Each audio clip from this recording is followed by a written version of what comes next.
Hello students, my name is Lalit Gautam and I welcome you all on this channel World Student Scope. हम करने वाले हैं class 12th का chapter number 2.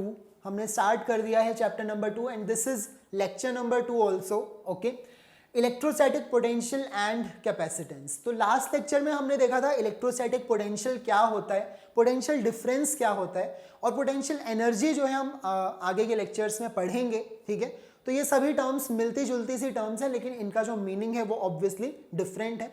Last lecture में हमने potential और potential difference ये हमने समझ लिया. ओके, क्या होता है. तो इसके बीच में सिंपल यही डिफरेंस है कि जब हमें पोटेंशियल डिफरेंस निकालना है तो एक पॉइंट से दूसरे पॉइंट तक हमने कितना वर्क डन किया to move a unit positive charge, right. और जब हमें पोटेंशियल बताना है, डिफरेंस नहीं सिर्फ पोटेंशियल बताना है, तब हम बोलेंगे कि यूनिट पॉजिटिव चार्ज को क्या करो, इन्फिनिटी से लेकर आओ उस पॉइंट तक. ठीक है, सो इतना ही सिंपल है, इससे ज्यादा कुछ डिफरेंस नहीं है दोनों के बीच में. यूनिट सेम होती है, दैट इज जूल पर कूलम यानी कि वोल्ट. ओके, और उसके बाद में हमने देखा कि एक पॉइंट चार्ज की वजह से पोटेंशियल क्या होगा एट अ डिस्टेंस आर. तो वो भी बहुत सिंपल सा फॉर्मूला है K Q upon R. That part we have already done. Okay, so potential difference क्या है, पोटेंशियल क्या है and potential due to a point charge वो हम कवर कर चुके हैं. फॉर्मूला जो potential due to a point charge के लिए हमने देखा था that is K Q upon R. Point charge की वजह से ये होता है. ठीक है, ये सिर्फ पॉइंट चार्ज के लिए है. अगर मुझे वैसे पोटेंशियल डिफरेंस डिफाइन करना पड़े तो I will write V B minus V A. वो वर्क डन होगा, यहां पर b माइनस ए किया, work done to move from A to B. ये हमने लास्ट लेक्चर में देखा था. ठीक है, और जितना भी वो टेस्ट चार्ज है उससे डिवाइड कर देंगे क्योंकि हमें वर्क डन उस टेस्ट चार्ज के लिए नहीं चाहिए, हमें तो यूनिट पॉजिटिव चार्ज के लिए चाहिए, इसीलिए हम क्यू नॉट से डिवाइड कर देंगे. तो इन जनरल जो पोटेंशियल डिफरेंस है देखो वो इसी फॉर्मूले से हमें डिफाइन करना होगा कि work done in moving this, हम टेस्ट चार्ज नहीं बोलेंगे, हम क्या बोलते हैं डेफिनेशन में, unit positive charge. Work done in moving a unit positive charge from A to B, from one point to another, वही होता है पोटेंशियल डिफरेंस. और जब हमें सिर्फ पोटेंशियल बताना है v, तो हम क्या कहेंगे, work done in moving unit positive charge from infinity. Starting point infinity होगा, फाइनल पॉइंट वो p जहां पर हमें मूव करना है, और यहां पर हम डिवाइड कर देंगे क्यू नॉट से. ये आपका फॉर्मूला हो जाएगा. ओके, सो आई होप अगर आप ये लेक्चर देख रहे हैं तो आपको ये जो पार्ट है वो क्लियर होगा ऑब्वियसली कि पॉइंट चार्ज की वजह से क्या होता है potential, in general potential difference क्या होता है और इन जनरल पोटेंशियल का मीनिंग क्या होता है, ये पार्ट आपको पता होगा.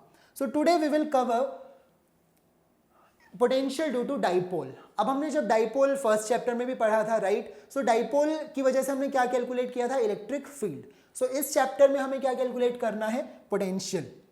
डाइपोल की वजह से पोटेंशियल कैलकुलेट करेंगे. ओके, सो पहले देख लेते हैं डाइपोल क्या था. आपको याद ही होगा, जब दो इक्वल और opposite charges, okay, negative minus Q और plus Q, separated by some distance, और ये डिस्टेंस हम क्या कंसिडर करते थे, 2a, है ना. इस डिस्टेंस को 2a कंसिडर करते थे क्योंकि हमें बीच में क्या मानना होता है, ओरिजिन. तो ये सही रहता है कि ओरिजिन से पॉजिटिव चार्ज का भी डिस्टेंस a और नेगेटिव चार्ज का भी कितना distance a, right. So total distance हम 2a मान लेते हैं, अदरवाइज हम इसको d या कुछ भी लिख सकते हैं, वो भी गलत नहीं है. Okay, all right. तो यहां पर हम क्या डिफाइन करते हैं, डाइपोल मोमेंट. ये तो डाइपोल हो गया, लेकिन हम एक टर्म डिफाइन करते हैं डाइपोल. क्या होता है, डाइपोल मोमेंट. तो डाइपोल जो भी होते हैं, एग्जिस्ट करते हैं, तो वहां पर उनका एक डाइपोल मोमेंट हम मानते हैं जो कि होता है नेगेटिव चार्ज से पॉजिटिव चार्ज की तरफ. ये एक वेक्टर क्वांटिटी है. ठीक है, तो डायरेक्शन होगी नेगेटिव से पॉजिटिव की तरफ. ओके, इसको हम p से डिनोट करते हैं. किससे डिनोट करते हैं, कैपिटल P या स्मॉल p, आप कुछ भी लिखें. This is dipole moment. ये वैसे तो वेक्टर क्वांटिटी है. ओके, तो वेक्टर क्वांटिटी, तो इसका फॉर्मूला क्या होगा, charge multiplied by the distance, जो भी उनके बीच में डिस्टेंस है, डाइपोल की लेंथ. ओके, सो हमें मल्टीप्लाई करना होगा q into 2a. All right, और इसकी डायरेक्शन होगी जिस डायरेक्शन में डाइपोल नेगेटिव से positive. Okay, so I am writing p cap just to show कि ये वेक्टर है, जो आपकी राइट साइड है वो भी वेक्टर है, और डाइपोल मोमेंट तो एक वेक्टर क्वांटिटी होती ही है. ओके, सो ये है इलेक्ट्रिक डाइपोल, जिसके बारे में आपको ऑलरेडी पता है. अब इसी की वजह से हमें आज के लेक्चर में देखना है कि हम पोटेंशियल कैसे कैलकुलेट करेंगे. ओके, और यहाँ पर हम क्या यूज करेंगे, अपनी जो पुरानी इंफॉर्मेशन है. हमें पता है कि पॉइंट चार्ज की वजह से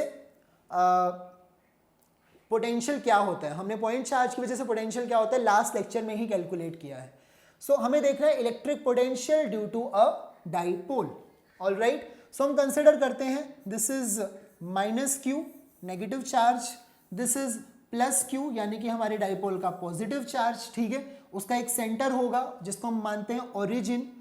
कोई भी डिस्टेंस है ना जहां पर हमें कैलकुलेट करना है, मुझे इस पॉइंट पर चाहिए, मुझे इस पॉइंट पर चाहिए, मुझे या फिर इस पॉइंट पर चाहिए, ठीक है। किसी भी पॉइंट पर मुझे क्या चाहिए, पोटेंशियल, क्या जानना है, potential due to this dipole. Okay, तो वो जो पॉइंट का डिस्टेंस होगा वो हम ओरिजिन से ही कंसिडर करेंगे।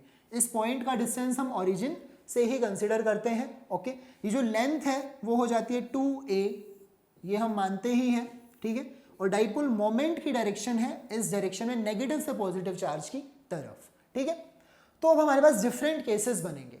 जैसे इलेक्ट्रिक फील्ड में आपको याद होगा कि हमने इलेक्ट्रिक फील्ड कैलकुलेट किया था एक्सिस के ऊपर, यानी कि जो पॉइंट्स एक्सिस पर लाई करते हैं या फिर जो पॉइंट इस इक्वेटोरियल प्लेन पर लाई करते हैं। ओके, इन दोनों के लिए हमने क्या किया था, इलेक्ट्रिक फील्ड कैलकुलेट किया था। अब क्या कोई पॉइंट अगर बीच में है तो वहां पर इलेक्ट्रिक फील्ड नहीं होगा? ऑब्वियस सी बात है कि होगा, इलेक्ट्रिक फील्ड होगा, लेकिन हमने देखा नहीं था, उसकी डेरिवेशन हमने नहीं की थी। अगर हम कंपटीशन पार्ट में जाते हैं तब हम वो भी कवर करते हैं कि किसी भी जनरल पॉइंट पर इलेक्ट्रिक फील्ड क्या होगा। ओके, बट हम सिलेबस में ये गिवन भी नहीं है तो हम नहीं करते हैं, थोड़ा सा वो कॉम्प्लिकेटेड हो जाता है, अदरवाइज वो भी हम कर सकते हैं। ओके, सो अभी हमें क्या करना है, इलेक्ट्रिक फील्ड तो नहीं कैलकुलेट करना है, हमें पोटेंशियल जानना है। ओके, इलेक्ट्रिक फील्ड की बात तो हम ऑलरेडी कर चुके हैं, हमें पोटेंशियल के बारे में जानना है। अब पोटेंशियल अगेन या तो हम एक्सिस वाले पॉइंट पर निकालेंगे या फिर हम इक्वेटोरियल प्लेन पर जो लाई करते हैं पॉइंट्स उनके ऊपर निकालेंगे, या फिर हम एक केस करेंगे जनरल, जो हमने इलेक्ट्रिक फील्ड में अगेन आई एम टेलिंग क्योंकि हमने नहीं किया था, सिलेबस में ये नहीं है इलेक्ट्रिक फील्ड किसी भी जनरल पॉइंट पर जानना। सिलेबस में इलेक्ट्रिक फील्ड सिर्फ एक्सिस वाले पॉइंट पर या फिर इक्वेटोरियल पॉइंट्स पर ही हमें कैलकुलेट करना होता है। ओके, लेकिन पोटेंशियल जो है वो हमें तीनों पॉइंट्स पर पता होना चाहिए, एक्सिस पर, इक्वेटोरियल प्लेन पर, या फिर इन जनरल अगर कोई पॉइंट है तो वो भी। ओके, तो हम ये तीनों ही केसेस करेंगे वन बाय वन। आज का हमारा यही टॉपिक है। डाइपोल की वजह से हमें अच्छे से समझ लेना है कि पोटेंशियल क्या होगा और हमें कैसे कैलकुलेट करना है।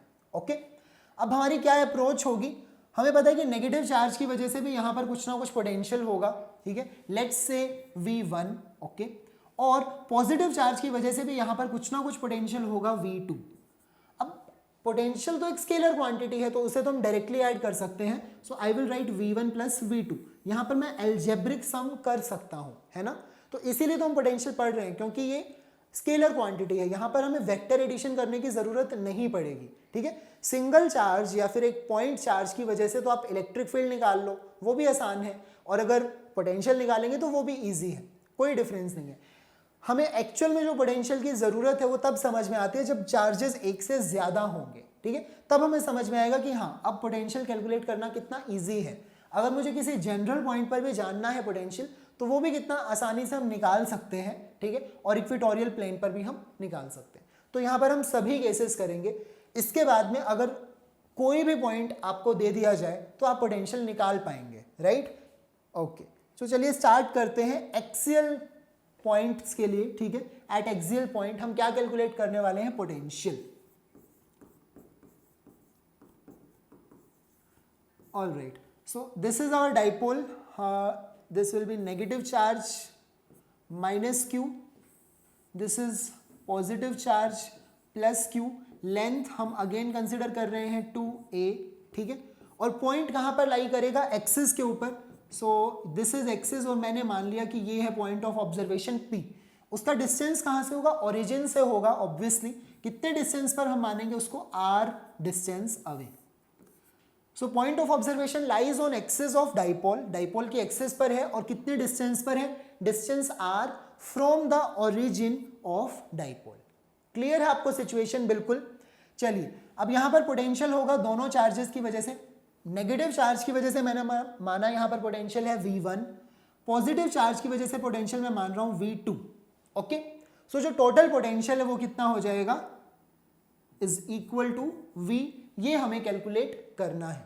नाउ व्हाट इज V1, एक सिंगल पॉइंट चार्ज की वजह से अगर मुझे डिस्टेंस पता है तो मैं पोटेंशियल निकाल सकता हूं बहुत ही आसानी से, राइट। V1 क्या होगा कि नेगेटिव चार्ज है तो देखो नेगेटिव साइन लगाना ना भूलें, K Q divided by this distance between charge and the point of observation. Okay, so ये जो डिस्टेंस है वो कितना है a, और यहां से लेकर यहां तक डिस्टेंस कितना है r। सो ये क्या हो जाएगा r plus a। All right, अब हम क्या देखेंगे, potential due to positive charge, वो हमने क्या माना है V2। Okay, so V2 will be, अब वो ऑब्वियसली पॉजिटिव चार्ज की वजह से पॉजिटिव पोटेंशियल होगा, तो हम लिखेंगे K Q divided by this distance, ये जो डिस्टेंस है ये कितना होगा, डिस्टेंस r में से मुझे ये a सब्ट्रैक्ट करना होगा, right. So this is r minus a, ये हो जाएगा r माइनस a। ओके, अब हमें दोनों को क्या करना है, ऐड करना है, दोनों को हमें ऐड करना है टोटल पोटेंशियल जानने के लिए V। क्लियर है। सो के क्यू और के क्यू ये तो दोनों में कॉमन पार्ट है, let's do this part here. के क्यू हम यहां पर कॉमन निकाल लेंगे, ठीक है। पहले लिखते हैं पॉजिटिव वाली टर्म, क्योंकि दोनों को ऐड करेंगे, के क्यू हमने लिया कॉमन, बचेगा क्या 1 upon r minus a। Okay, फिर ये नेगेटिव साइन वाली टर्म, नेगेटिव साइन के साथ 1 upon r plus a। Okay, तो दोनों का जो डिनोमिनेटर है एक है r माइनस a, ये क्या हो गया r प्लस a। एलसीएम ले लेंगे, K Q as it is. Okay, ये हो जाएगा r square minus a square. LCM क्या हो जाएगा, this is r minus a, this is r plus a, तो एलसीएम हो गया r square minus a square. ऊपर क्या आएगा यहां पर r प्लस a, पहले लिखेंगे r प्लस a, फिर होगा माइनस, क्या होगा r माइनस a। ये चीज हो गई, हमने इसे सॉल्व किया, ठीक है। के क्यू बाहर कॉमन है, क्या निकाल रहे हैं, पोटेंशियल एक्सियल वाले पॉइंट पर। ओके, सो r से देखो r कैंसिल हो जाएगा क्योंकि वो माइनस है, और नेगेटिव नेगेटिव यहां पर पॉजिटिव हो जाएगा, तो कितना बन जाएगा a प्लस a, 2a हो जाएगा, right. So it will become के क्यू, जो पहले से था, ऊपर हमने सॉल्व किया तो क्या आया 2a, और 2a अगर आपको ध्यान है तो वो क्या है, डाइपोल की लेंथ, और जब हम डाइपोल की लेंथ को चार्ज से मल्टीप्लाई कर देते हैं तो वो क्या बन जाता है, डाइपोल मोमेंट, राइट। सो ये पार्ट डाइपोल मोमेंट हो जाएगा। नीचे क्या है, R square minus A square. A क्या है, डाइपोल की लेंथ का भी हाफ है ना, क्योंकि डाइपोल की लेंथ तो 2a है, तो उसका हाफ हुआ a। सो अब यहां पर हम एक अप्रोक्सीमेशन यूज करने वाले हैं। अप्रोक्सीमेशन वो क्या है कि जो हमारा पॉइंट ऑफ ऑब्जर्वेशन है वो ऑब्वियसली काफी दूर होता है डाइपोल की लेंथ के कंपैरिजन में, ठीक है। So this distance r is very very greater than a। ज्यादातर केसेस में ये r जो होता है वो काफी ज्यादा होता है, बड़ा होता है इस a के कंपैरिजन में, तो हम इस a को क्या कर सकते हैं, इग्नोर कर सकते हैं। ओके, सो a को हम इग्नोर कर देंगे क्योंकि वो एडिशन या फिर सब्ट्रैक्शन में बहुत छोटा नंबर हम इग्नोर कर सकते हैं। ओके, सो नीचे क्या बचेगा, सिर्फ r स्क्वायर। ये क्यों हुआ, इस अप्रोक्सीमेशन की वजह से हुआ, ये आप साथ में ही लिखें कि ये अप्रोक्सीमेशन है। अब मैंने कहा चार्ज को जब लेंथ से मल्टीप्लाई किया तो वो क्या हो जाता है, डाइपोल मोमेंट। ओके, तो मैं क्या लिख सकता हूं, डाइपोल मोमेंट को p, और ये है कांस्टेंट k, इसको लिखने का p k आपको याद रह जाएगा, p k मूवी से है ना, तो p k upon r square, इसीलिए हम इसको ऑपोजिट ऑर्डर में लिख रहे हैं, पहले p बाद में k, p k upon r square. ये क्या है, potential due to this dipole on a point जो एक्सिस पर लाई करेगा। क्लियर है, जो पॉइंट एक्सिस पर लाई करेगा, P K upon R square. अगर आप इलेक्ट्रिक फील्ड को याद करें थोड़ा सा, तो कितना होता था इलेक्ट्रिक फील्ड इस पॉइंट पर, इलेक्ट्रिक फील्ड होता है 2pk अपॉन, यहां पर आर स्क्वायर आया है लेकिन यहां पर सिर्फ आर आता था, इलेक्ट्रिक फील्ड में क्या आ रहा था, सिर्फ आर, डाइपोल की वजह से। Okay, 2pk upon, sorry R नहीं, यहां पर आएगा R cube, right. Electric field के केस में 2pk अपॉन आर क्यूब था, राइट। और जब इक्वेटोरियल प्लेन पर गए हम तो इलेक्ट्रिक फील्ड कितना हो गया था, सिर्फ ये 2 का फैक्टर हट जाता है, यानी कि उसका हाफ हो जाता है, डायरेक्शन भी रिवर्स हो जाती है, क्योंकि इलेक्ट्रिक फील्ड है तो हमें डायरेक्शन भी बोलनी पड़ेगी, ठीक है। तो दिस वाज इलेक्ट्रिक फील्ड, ये इलेक्ट्रिक फील्ड था, और ये क्या है, इलेक्ट्रिक पोटेंशियल। सेम पॉइंट पर कुछ भी पूछा जा सकता है। डाइपोल अगर आपको गिवन है तो वो पोटेंशियल भी पूछ सकते हैं, वो इलेक्ट्रिक फील्ड भी पूछ सकते हैं। पोटेंशियल स्केलर क्वांटिटी है तो वो क्या हो गया, P K upon R square. Direction की हम कोई बात नहीं करेंगे, ऑलराइट, डायरेक्शन की हम कोई बात यहाँ पर करेंगे नहीं। और yes, so that's it. Our final result is V is equal to P K upon R square. Axis वाले पॉइंट के लिए हमारा यही फाइनल रिजल्ट है। Okay, potential will be P K upon R square. अब हम सेकेंड पार्ट पर आ जाते हैं, यानी कि इक्वेटोरियल पॉइंट पर अगर क्या कैलकुलेट करना है, पोटेंशियल कैलकुलेट करना है। ओके, सो इक्वेटोरियल पॉइंट के लिए देखिए बहुत इजीली आप समझ जाएंगे। This is negative charge, alright, this is positive charge of dipole. Dipole की लेंथ जो है वो 2a के इक्वल है, ठीक है। दिस इज ओरिजिन, और ये होता है हमारा इक्वेटोरियल प्लेन जो ऐसे पास करता है, उसके ऊपर कोई पॉइंट है P, ठीक है, उसके ऊपर कोई पॉइंट है P। अब ये जो डिस्टेंस है वो a हो गया, ये डिस्टेंस भी a, और ये डिस्टेंस कितना हो गया r। क्लियर है। सो नेगेटिव चार्ज की वजह से यहाँ पर कुछ पोटेंशियल होगा V1, पॉजिटिव चार्ज की वजह से यहाँ पर कुछ पोटेंशियल होगा V2, और दोनों स्केलर ही क्वांटिटीज हैं। V1 और V2 दोनों स्केलर है ना, तो हम इसको डायरेक्टली ऐड कर सकते हैं। V will be equal to V1 plus V2, जैसे हमने एक्सेस के लिए किया, राइट। अब जब आप V1 कैलकुलेट करेंगे इस पॉजिटिव चार्ज की वजह से पोटेंशियल, तो वो क्या होगा, KQ यानी कि charge divided by this distance. Okay, और जब नेगेटिव चार्ज की वजह से पोटेंशियल कैलकुलेट करेंगे तो क्या होगा, KQ यानी कि negative charge divided by this distance, और ये डिस्टेंस क्या होगा, सेम होगा। Let's say this is A, this is B, और ये जो पॉइंट तो वो P है ही, ठीक है। So what it should be, अगर हम V1 की बात करते हैं तो वो नेगेटिव चार्ज की वजह से पोटेंशियल है, तो वो होगा माइनस KQ अपॉन डिस्टेंस में मुझे लिखना पड़ेगा AP, पॉइंट A से लेकर P, ऑलराइट, प्लस करेंगे KQ यानी कि जो V2 है, potential due to second charge KQ divided by this distance BP।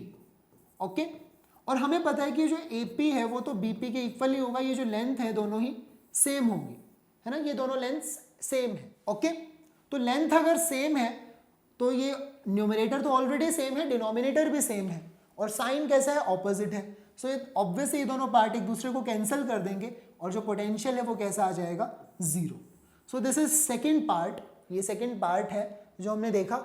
Equatorial plane पर लाई करने वाले पॉइंट्स पर पोटेंशियल जो होगा वो 0 के इक्वल होगा। तो ये बहुत इजीली हम समझ सकते हैं क्योंकि स्केलर क्वांटिटी है, ओके, और दोनों का मैग्नीट्यूड तो सेम है पोटेंशियल का, सिर्फ साइन में डिफरेंस है।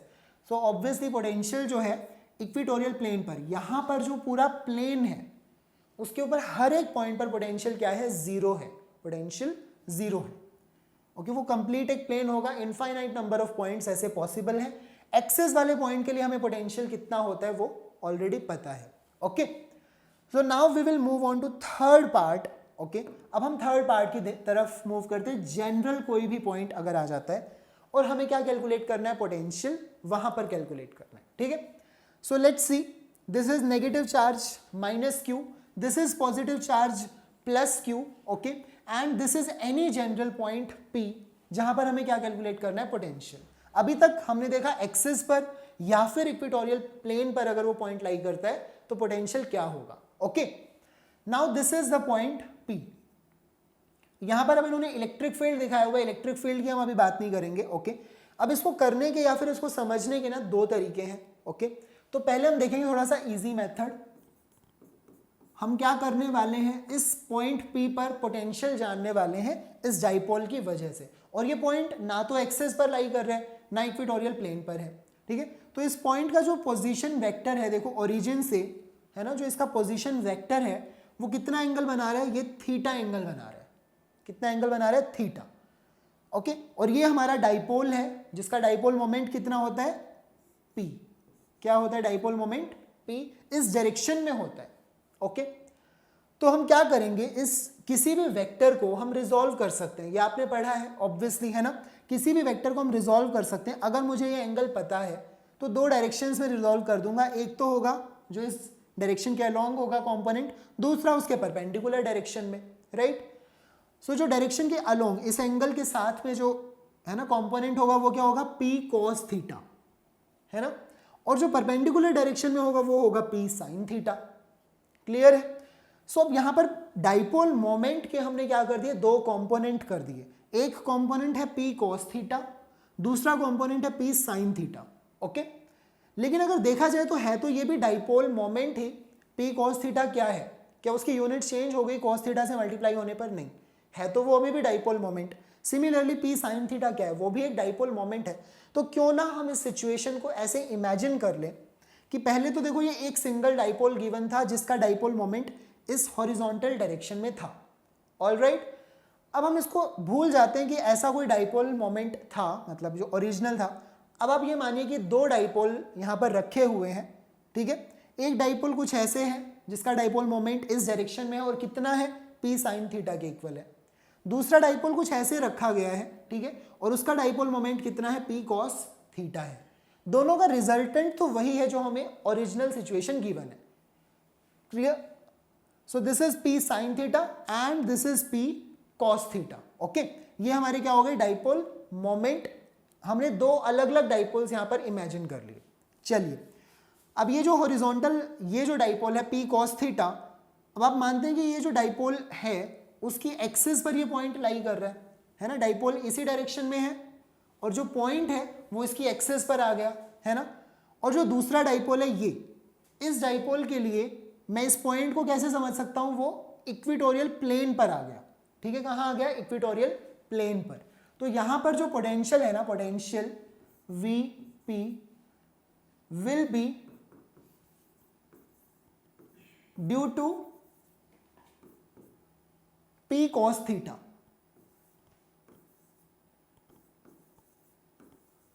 क्योंकि हमें पता है, अभी अभी हमने डिराइव किया, हमने दोनों पार्ट्स देखे। अगर पॉइंट एक्सिस पर लाई करता है तब तो हमें पोटेंशियल कैलकुलेट करना पड़ेगा, क्योंकि ऑब्वियसली वहां पर पोटेंशियल होता है।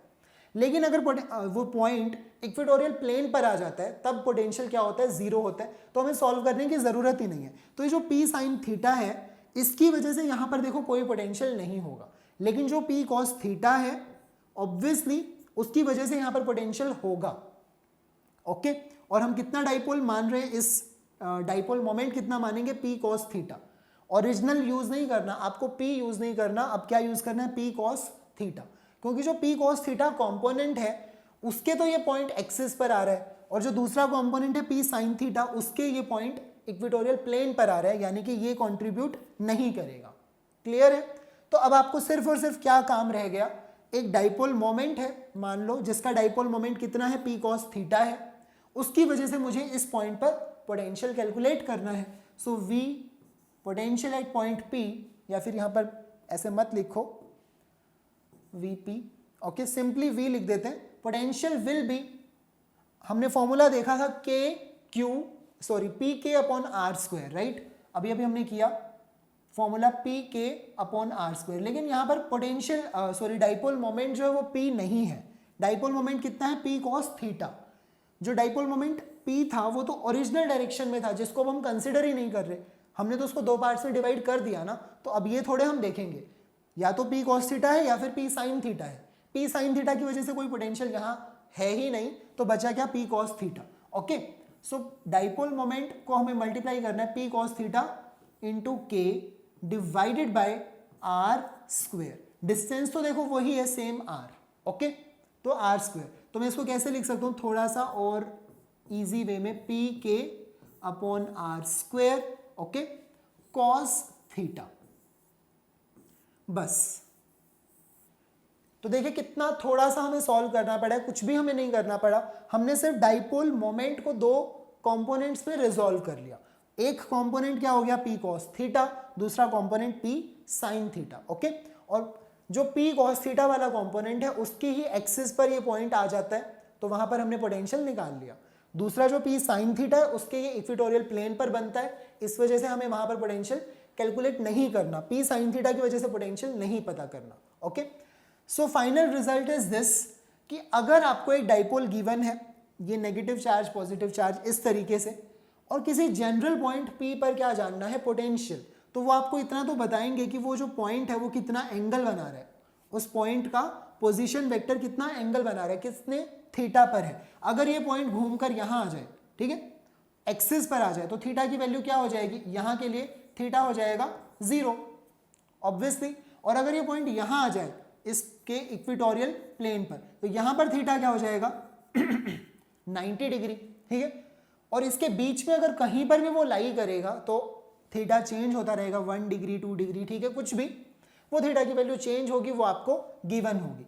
तो आपका जो एक्सिस पर पोटेंशियल था P K upon R square, बस आपको उसमें क्या करना है, उसे कॉस थीटा से मल्टीप्लाई कर देना है किसी भी पॉइंट पर, जनरल पॉइंट पर पोटेंशियल जानने के लिए।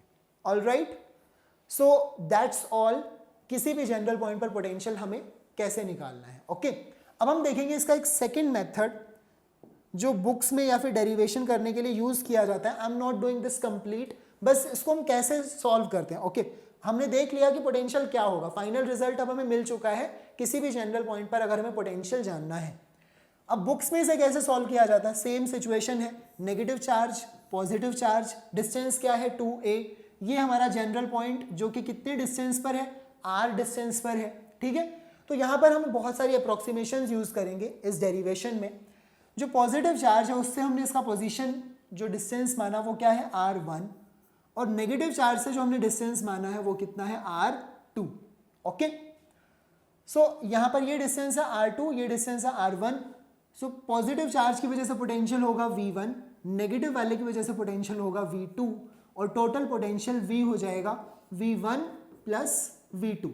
ओके, अब v1 को मैं क्या लिख सकता हूँ, v1 जो पॉजिटिव चार्ज की वजह से पोटेंशियल है क्या होगा, kq divided bye r1, kq upon r1।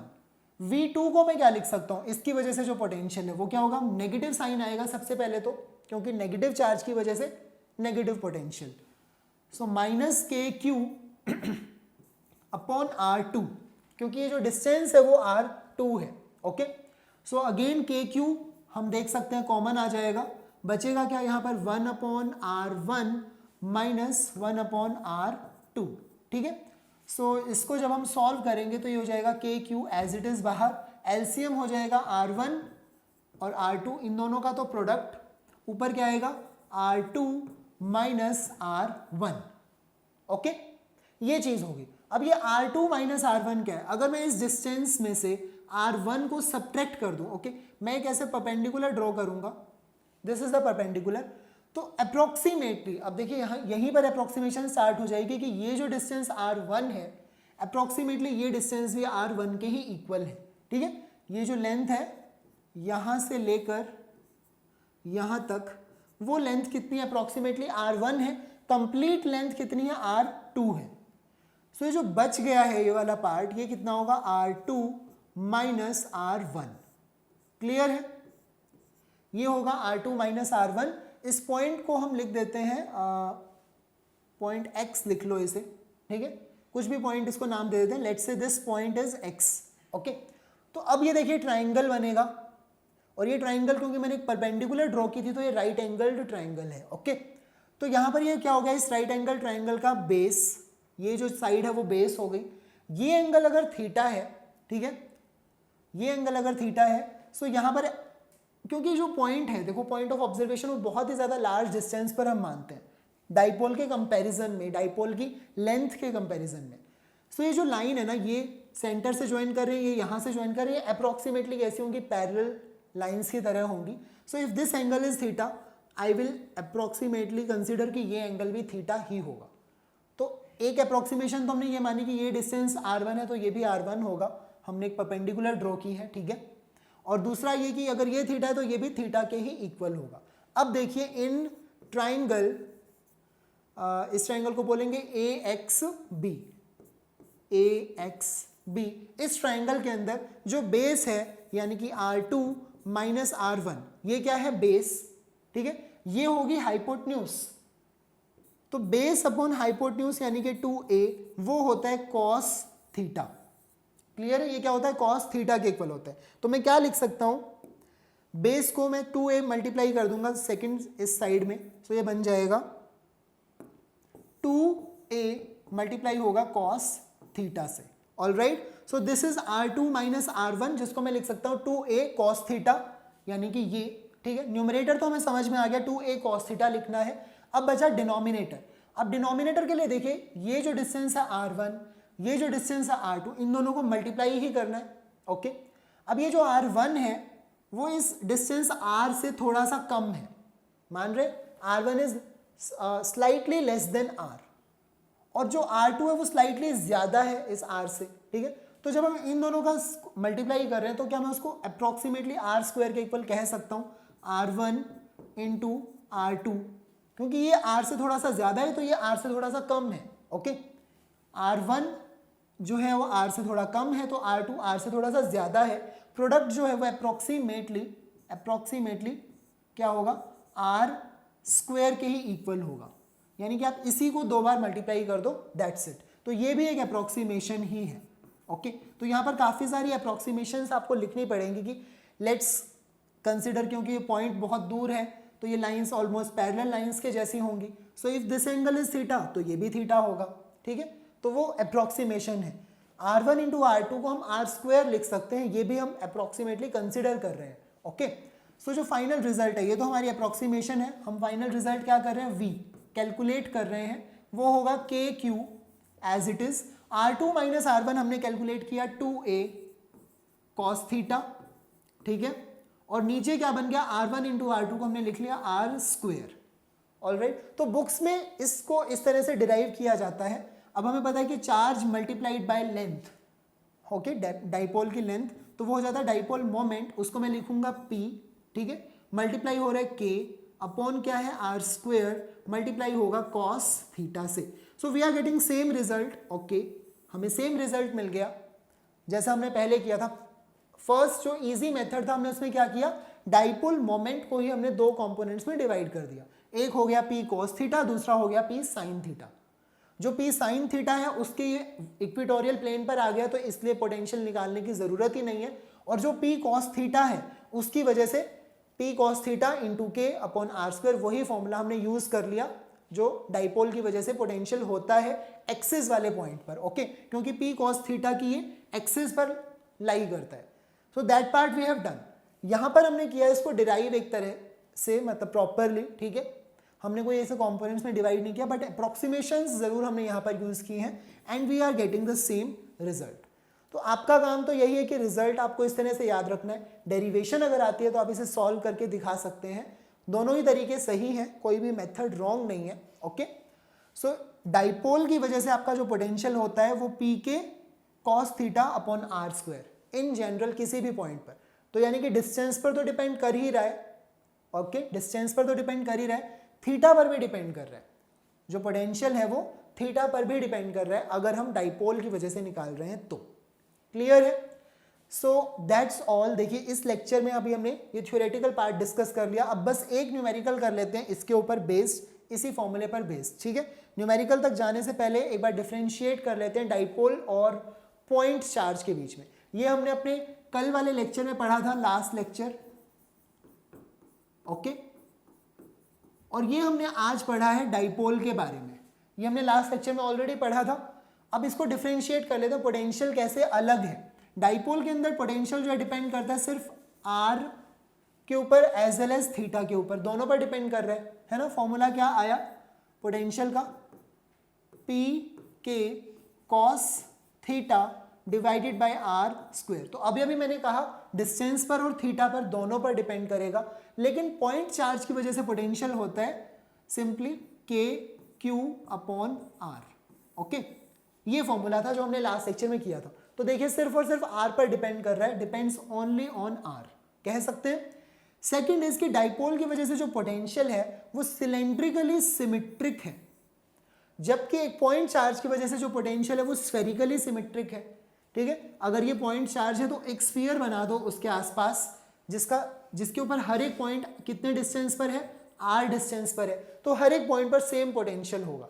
लेकिन डाइपोल की वजह से अभी हमने देखा कि अगर ये नेगेटिव चार्ज है, अगर ये पॉजिटिव चार्ज है, ठीक है, ओके, सो अगर ये हमारा डाइपोल है, नेगेटिव चार्ज पॉजिटिव चार्ज, और मैं ये देखता हूं कि ये कोई पॉइंट P है, ठीक है, तो इसका डिस्टेंस अगर मैं फिक्स कर दूं R और ये एंगल भी अगर मैं फिक्स कर दूं थीटा, तो मैं क्या कर सकता हूं, इसको कंप्लीटली रोटेट कर सकता हूं और यहाँ पर क्या बन जाएगा, एक इस तरह से ये सिलेंड्रिकल, यहाँ पर क्या आ जाएगी, सिमेट्री आ जाएगी। सिमिलरली अगर यहाँ पर कोई पॉइंट है P, तो क्योंकि इस सर्कल के ऊपर लाई करने वाला हर एक पॉइंट सेम डिस्टेंस पर है और सेम एंगल पर है, ठीक है, सेम डिस्टेंस पर है और सेम एंगल पर है ओरिजिन से, तो यहाँ पर जो सिमेट्री है वो कैसी है, सिलेंड्रिकल सिमेट्री है डाइपोल के केस में। और जो लास्ट पार्ट है, डिफरेंस है डाइपोल और एक पॉइंट चार्ज के बीच में, तो डाइपोल में जो पोटेंशियल है वो कैसे फॉल कर रहा है, देखो जो डिपेंडेंस है वो कैसी है, 1/r², यानी कि r² के इन्वर्सली प्रोपोर्शनल है।